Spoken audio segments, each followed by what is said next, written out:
can't give up. I must save my people. No, I will succeed.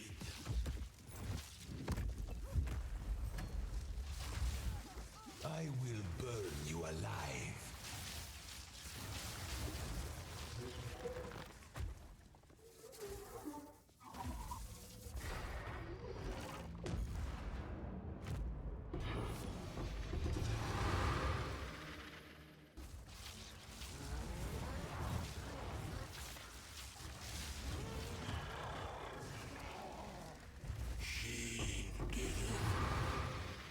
Hello YouTube, welcome to my build upgrade or build update video on my cast on shock, ball lightning, Archmage, Arc, lightning conduit build. So, leveled up a bit, currently level 90. These are the stats, if you want to take a look. And nothing really has changed, not much at all. The gear is still completely the same.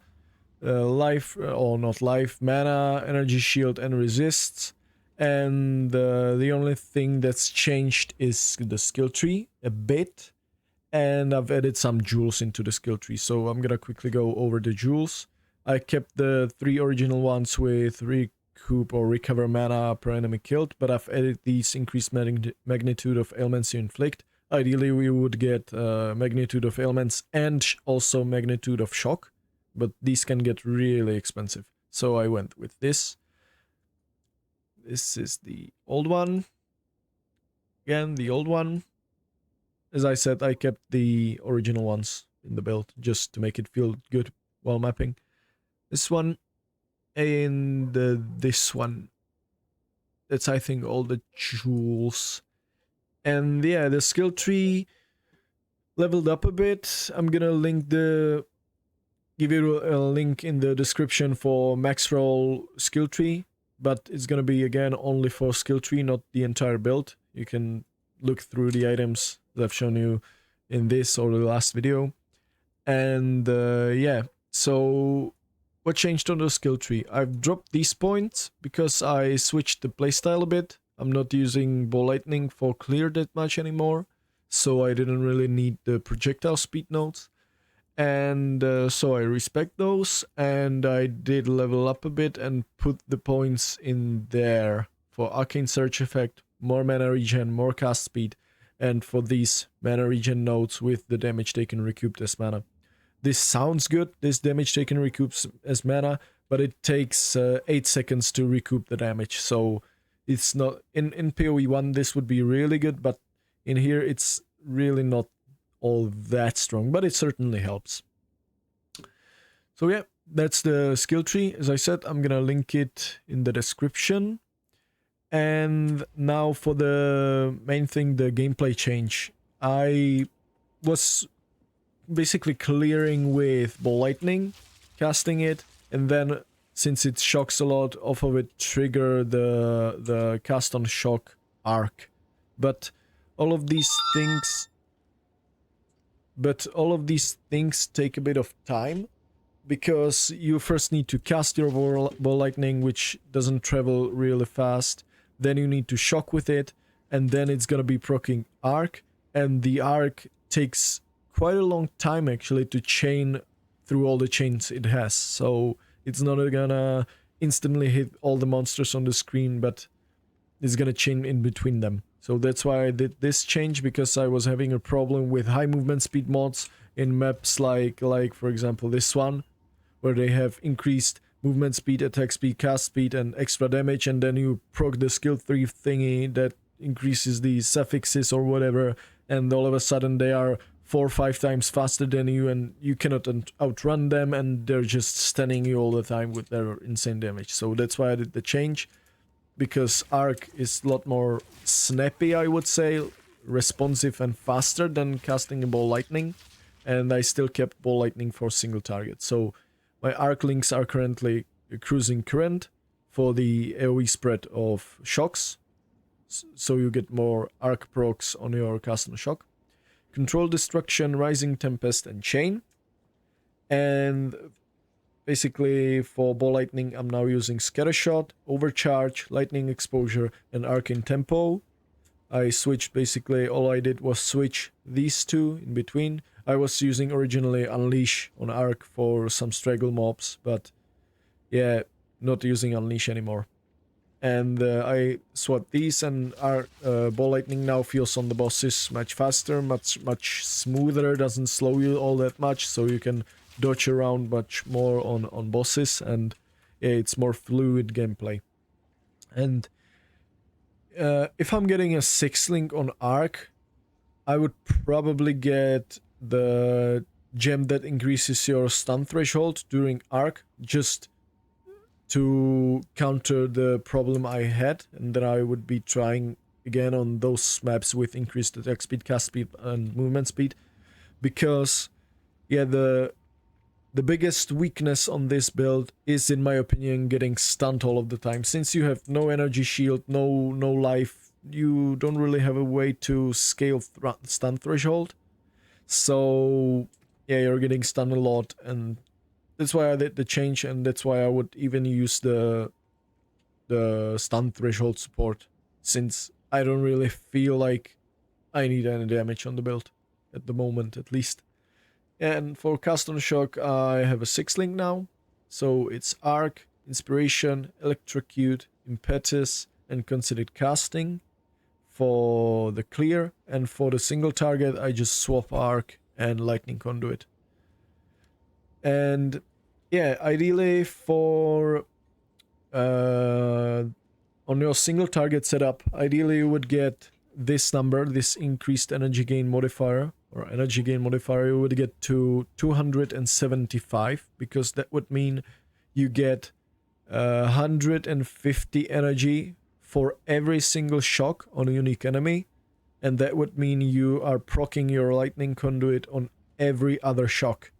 So it would increase your DPS tremendously. But is it needed? Not really. And the only way I can imagine achieving it is with a lot of jewels with the meta skills gain increased energy. And I don't really want to get into that right now, so I stick with what is it? I've got just over 100 energy gain on every shock. Let me actually quickly calculate it, because you get 40 energy flat for hitting a boss, then plus 164%, that is, yeah, 105.6 energy gained on every shock. So I'm basically casting Lightning Conduit on every third shock on the boss. And since Ball Lightning hits every 0.2 seconds and is slower now, and you're casting 3, yeah, it's not really that big of an issue to get the 100 energy gain, at least in my opinion. So, yeah, that's basically all the changes.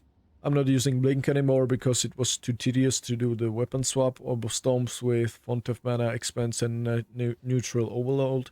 And yeah, ideally for the damage increases, you would get Archmage level 20, because at level 21, if I remember correctly, it gives 9% of damage as extra lightning, so that would be a great damage increase on level 21, because I have it currently linked with Lightning Mastery. And yeah, what you could do to improve the build, in my opinion, the build doesn't really need, at least as I feel it, it doesn't really need that much all damage. Yeah, more damage is always great, I know, but I would rather have more effective HP, so I would like to get basically just all the more mana, and that would increase my life, but also would increase my damage. Not, it wouldn't increase my life, but it would increase my effective life pool, or HP. So yeah, just getting better versions of all the items I have would be ideal. And one thing I would like to try on this build would be to get the unique ring with Cannot Be Frozen and Chill and increased maximum mana. That would be just great, because you if you would have it, you could drop your Thawing Charm for the freeze removal and remove your Anointment for Hunter's Talisman that gives you +1 charm slot, and you would get this Lightning Rod for non-lightning damage. It's lucky. However, this is an expensive anoint, and technically you could use it even instead of this anoint, but yeah, then you don't really have a way to mitigate freeze, and it would be feeling bad dying while frozen. So that's why I didn't anoint Lightning Rod, even though it is much more damage. The lucky mechanic, just in case you don't know, it takes basically your damage on whatever lightning damage that is not critical for this Lightning Rod. So it takes your non-critical lightning damage, takes basically this number, and rolls it twice. So Orb of Storms currently rolls from 800 to 5,500, and if it's lucky, first time it would roll 1800, and the other time, if it would roll 5500, it would take the higher outcome for the rest of the damage calculation. So yeah, it basically takes your flat damage and rolls it twice, picks the better one. Yep, that's basically it. I did fourth Ascendancy, and as I said, I did take the exposure. This is really great. I'm applying -70 lightning exposure and then another -70 with conductivity. So -140% lightning resists. That is insane. Insanely good. And yeah, I think it was this note. Yeah, if the 50% duration is expired, 20% increased effect on your curses. That means if the 50% of the duration would expire, the curse gets stronger and gives you even more damage. But yeah, by that time, the boss is usually dead anyway, so I just took it because I had the points. And yep, that's it. That's probably the build. That's all the changes. I'm gonna leave you with some gameplay. As I said, this playstyle is, in my opinion, much more fluid, even though it takes quite a long time for the arc to chain through all of the enemies, especially with the chain support, because I now have, I think, 12 chains. So yeah, it takes a bit of time, but again, as soon as you shock with it, you usually proc at least one cast on shock arc, so it's not really a big issue. And yep, I'm gonna leave you with some gameplay. Enjoy. Bye bye, Exiles. I forgot to say the thing, Exile. Like and subscribe if you like the video.